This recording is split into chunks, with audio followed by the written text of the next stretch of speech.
Hi friends, welcome back. എല്ലാവർക്കും തൻഷിക് വേൾഡിലേക്ക് സ്വാഗതം. ഇന്ന് വന്നിരിക്കുന്നത് മലബാർ സ്പെഷ്യലായിട്ടുള്ള നെയ്പത്തിരിയുടെ റെസിപ്പി ആയിട്ടാണ്. ചായക്കടകളിലൊക്കെ കിട്ടുന്ന ടൈപ്പിലുള്ള നെയ്പത്തിരിയാണ് ഞാനിവിടെ തയ്യാറാക്കിയിരിക്കുന്നത്. നമ്മുടെ വീടുകളിലൊക്കെ സാധാരണ ഉണ്ടാക്കാറുള്ള നെയ്പത്തിരിയിൽ നിന്നും അല്പം വ്യത്യസ്തമായിട്ടാണ് ഈ ഒരു നെയ്പത്തൽ തയ്യാറാക്കിയിരിക്കുന്നത്. വീഡിയോ കണ്ട് ഇഷ്ടപ്പെട്ടാൽ ലൈക്ക് ചെയ്യാനും ഷെയർ ചെയ്യാനും സബ്സ്ക്രൈബ് ചെയ്യാനും ആരും മറക്കരുത്. നമുക്ക് വീഡിയോയിലോട്ട് പോകാം. ഇതിനായിട്ട് ആദ്യം തന്നെ മിക്സിയുടെ ചെറിയ ജാറിലോട്ട് 1 കപ്പ് ചെറിയ തേങ്ങ ഇട്ട് കൊടുക്കുന്നുണ്ട്.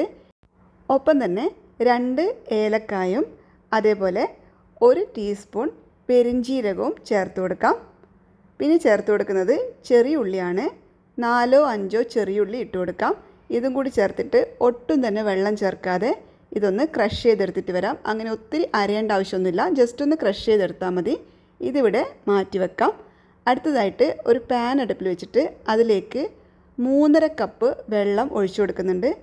ഞാനിവിടെ 2 കപ്പ് അരിപ്പൊടിയാണ് എടുക്കുന്നത്. അപ്പം 3.5 കപ്പ് വെള്ളമാണ് നമുക്ക് ആവശ്യമായിട്ടുള്ളത്. 3.5 കപ്പ് വെള്ളം ഒരു പാനിലോട്ട് ഒഴിച്ചു കൊടുക്കാം. ഇനി ഇതിലേക്ക് കുറച്ച് ഓയിൽ ഒഴിച്ചു കൊടുക്കാം. ഒപ്പം തന്നെ ആവശ്യത്തിനുള്ള ഉപ്പ് കൂടി ചേർത്ത് കൊടുക്കണം. അതിനുശേഷം നല്ലതുപോലെ ഒന്ന് മിക്സ് ചെയ്ത് കൊടുക്കാം. ഇനി വെള്ളം ഒന്ന് ചൂടായിട്ട് വരുമ്പം ഇതിലേക്ക് നമ്മൾ നേരത്തെ ക്രഷ് ചെയ്ത് വെച്ചിട്ടുള്ള തേങ്ങയുണ്ടല്ലോ, അത് ചേർത്ത് കൊടുക്കാം. അതുകൂടി ചേർത്തിട്ട് നല്ലതുപോലെ ഒന്ന് മിക്സ് ചെയ്ത് കൊടുക്കണം. ഇനി ഇതിലേക്ക് 2 ടേബിൾ സ്പൂൺ മൈദ ചേർത്ത് കൊടുക്കാം. മൈദ ചേർത്ത ഉടനെ തന്നെ നന്നായിട്ട് മിക്സ് ചെയ്ത് കൊടുക്കണം. ഇതുപോലെ മൈദ ചേർക്കുകയാണെങ്കിൽ നമ്മുടെ ഈ ഒരു നെയ്പത്തലിന് നല്ല സോഫ്റ്റ്നെസ് ഉണ്ടാവും. ഉൾഭാഗം നല്ല സോഫ്റ്റ് ആയിരിക്കും, പുറമെ ലെയറോട് കൂടി കിട്ടുകയും ചെയ്യും. അപ്പോൾ മൈദ ചേർത്തിട്ട് നന്നായി മിക്സ് ചെയ്തെടുത്ത ശേഷം ഇനി ഇതിലേക്ക് ചേർത്ത് കൊടുക്കുന്നത് 2 കപ്പ് അരിപ്പൊടിയാണ്.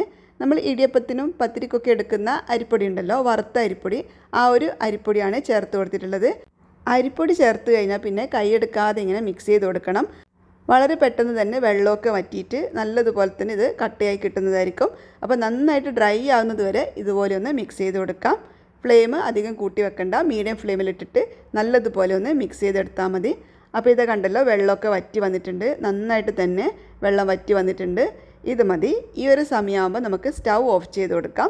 സ്റ്റൗ ഓഫ് ചെയ്ത ശേഷം ഇതിൻ്റെ ചൂട് പോകാനായിട്ടൊന്ന് മാറ്റി വെക്കാം. ഒത്തിരി ചൂട് പോകണ്ട, ജസ്റ്റ് നമ്മുടെ കൈ കൊണ്ട് കുഴക്കാൻ പാകത്തിനുള്ള ആ ഒരു ചൂടിൽ നമുക്കിത് നല്ലതുപോലെ ഒന്ന് കുഴച്ചു കൊടുക്കാം. ഇതിനു മുന്നേ വേറൊരു രീതിയിൽ ഞാനൊരു നെയ്പത്തൽ ഉണ്ടാക്കിയിട്ടുണ്ടായിരുന്നു. ഒത്തിരി ഫീഡ്ബാക്കൊക്കെ കിട്ടിയിട്ടുള്ള നല്ലൊരു റെസിപ്പിയാണിത്. അപ്പോൾ നിങ്ങൾക്കിത് കാണണമെന്നുണ്ടെങ്കിൽ ചാനലിൽ കയറിയിട്ട് കണ്ടു നോക്കാം, അല്ലെങ്കിൽ ഞാൻ ഡിസ്ക്രിപ്ഷൻ ബോക്സിൽ അതിൻ്റെ ലിങ്ക് കൊടുത്തേക്കാം. അങ്ങനെ ഇതിപ്പോൾ ഇവിടെ നല്ലതുപോലെ തന്നെ കുഴച്ചെടുത്തിട്ടുണ്ട്. അതിനുശേഷം 2 പോർഷനാക്കി വെക്കുകയാണ്. ഇനി ഒരു കൗണ്ടർ ടോപ്പിലോ അല്ലെങ്കിൽ ചപ്പാത്തി പലകയിലോ കുറച്ച് മൈദപ്പൊടി ഒന്ന് സ്പ്രെഡ് ചെയ്ത് കൊടുത്ത ശേഷം ഒരു പോർഷൻ എടുത്തിട്ട് ഇതുപോലെ ഒന്ന് പരത്തി കൊടുക്കാം. ഇതിപ്പോൾ വീഡിയോ ഒക്കെ എടുക്കുന്നത് കാരണം കുറച്ച് ഭംഗി കിട്ടാൻ വേണ്ടിയിട്ടാണ് ഇങ്ങനെ പരത്തിയിട്ട് കട്ട് ചെയ്തെടുക്കുന്നത്. അതല്ലാന്നാണെങ്കിൽ ഇതിൽ നിന്ന് ഒരു ചെറിയ ഉരുളി എടുത്തിട്ട് കൈയുടെ അടിയിൽ വെച്ചിട്ട് ഒന്നിങ്ങനെ പരത്തി ജസ്റ്റ് ഒന്ന് റൗണ്ട് ഷേപ്പാക്കി എടുത്തിട്ട് എണ്ണയിലിട്ടിട്ട് ഫ്രൈ ചെയ്തെടുത്താൽ മതി കേട്ടോ. ഇതിപ്പോൾ ഒരു കാണാനുള്ള ഭംഗിക്കൊക്കെ വേണ്ടിയിട്ടാണ് ഇതുപോലെ ഒരു അടപ്പ് വെച്ചിട്ട് ഇങ്ങനെ കട്ട് ചെയ്തെടുക്കുന്നത്. അങ്ങനെ ആവുമ്പോൾ കാണാൻ നല്ല ഭംഗിയുണ്ടാവും.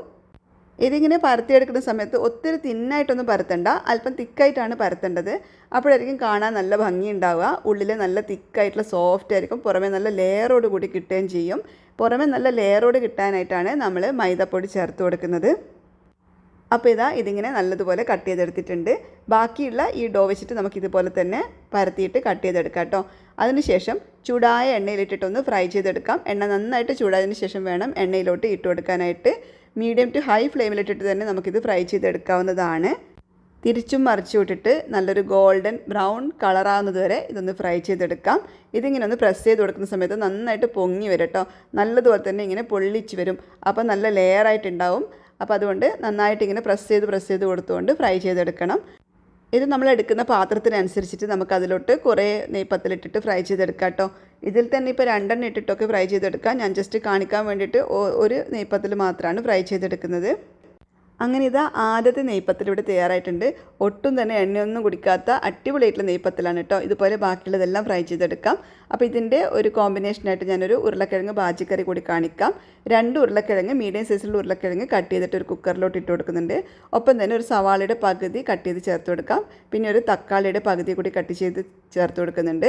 പിന്നെ 2 പച്ചമുളകും അല്പം ഇഞ്ചിയും കുറച്ച് മഞ്ഞൾപ്പൊടിയും കുറച്ച് ഉപ്പും കൂടി ചേർക്കാം. അതിനുശേഷം കുറച്ച് വെള്ളം കൂടി ചേർത്തിട്ട് നമുക്കിത് അടച്ച് വെച്ചിട്ട് 2 വിസിൽ വരുന്നത് വരെ ഒന്ന് കുക്ക് ചെയ്തെടുക്കണം. വളരെ എളുപ്പത്തിൽ 5 മിനിറ്റ് കൊണ്ട് തയ്യാറാക്കാൻ പറ്റുന്ന ബാജിക്കറിയാണിത്. അങ്ങനെ ഇതാ 2 വിസിലൊക്കെ വന്ന് സ്റ്റീമൊക്കെ പോയതിന് ശേഷം ഞാൻ കുക്കർ ഓപ്പൺ ചെയ്തിട്ടുണ്ട്. ഇനി ഈ ഉരുളക്കിഴങ്ങ് നല്ലതുപോലെ ഒന്നിങ്ങനെ ഉടച്ചു കൊടുക്കാം. നന്നായിട്ട് ഇതിനെ ഒന്ന് ഉടച്ചു കൊടുക്കാം. ഇതുപോലെ തക്കാളി ചേർക്കുന്ന സമയത്ത് നല്ല ടേസ്റ്റാണ് കേട്ടോ ബാജിക്കറിക്ക്. ചെറിയൊരു പുളിപ്പ് രസമൊക്കെ കിട്ടും, നല്ല ടേസ്റ്റാണ്. ഉരുളക്കിഴങ്ങ് നന്നായിട്ടൊന്ന് ഉടച്ചെടുത്ത ശേഷം ഇതിലേക്ക് കുറച്ച് ഉപ്പും കുറച്ച് കറിവേപ്പില കൂടി ചേർത്ത് കൊടുക്കുന്നുണ്ട്. അതിനുശേഷം ഞാനിത് കടുകിലാണ് വറുത്തിടുന്നത്. കടുകിൽ വറുത്തിട്ടിട്ട് നന്നായിട്ടൊന്ന് മിക്സ് ചെയ്ത് കൊടുത്താൽ മതി. നല്ല അടിപൊളി ടേസ്റ്റി ആയിട്ടുള്ള ബാജിക്കറി ഇവിടെ തയ്യാറായിട്ടുണ്ട്. നല്ലൊരു കോമ്പിനേഷനാണ് കേട്ടോ ഈ ഒരു നെയ്പ്പത്തലും ബാജിക്കറിയും. തീർച്ചയായിട്ടും ഒന്ന് ട്രൈ ചെയ്ത് നോക്കണേ. ഇതിന് മുന്നേ റവ കൊണ്ട് ഇതുപോലൊരു നെയ്പ്പത്തിരി ഉണ്ടാക്കിയിട്ടുണ്ട്. അതൊക്കെ നമ്മുടെ ചാനലിൽ അവൈലബിൾ ആണ്. അപ്പോൾ നിങ്ങൾക്ക് വേണമെന്നുണ്ടെങ്കിൽ കണ്ടു നോക്കിക്കോളൂ കേട്ടോ.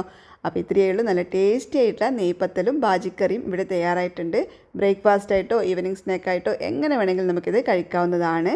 നല്ല സോഫ്റ്റ് ആയിട്ടുള്ള ഉൾഭാഗം നല്ല സോഫ്റ്റാണ്, പുറമെ നല്ല ലെയറോട് കൂടിയിട്ടാണ് ഇരിക്കുന്നത്. ഇതിപ്പോൾ അത്യാവശ്യം ചൂടുണ്ട്. അപ്പോൾ നന്നായിട്ട് ചൂടൊക്കെ പോയിട്ട്, അതായത് ഇന്ന് ഉണ്ടാക്കിയിട്ട് നാളെ കഴിക്കുകയാണെങ്കിൽ അടിപൊളി ടേസ്റ്റ് ആയിരിക്കും. അപ്പോൾ എല്ലാവരും ഒന്ന് ട്രൈ ചെയ്ത് നോക്കിയിട്ട് നിങ്ങളുടെ ഫീഡ്ബാക്ക് കമൻസിലൂടെ അറിയിക്കണേ. അതുപോലെ നിങ്ങളുടെ ഫ്രണ്ട്സിനും ഫാമിലിക്കൊക്കെ ഒന്ന് ഷെയർ ചെയ്ത് കൊടുക്കണേ. ചാനൽ സബ്സ്ക്രൈബ് ചെയ്യാതെയാണ് വാച്ച് ചെയ്യുന്നതെങ്കിൽ ചാനൽ സബ്സ്ക്രൈബ് ചെയ്തിട്ട് സപ്പോർട്ട് ചെയ്യാനും ആരും മറക്കരുത്. നമുക്ക് വീണ്ടും പുതിയൊരു വീഡിയോ ആയിട്ട് കാണാം.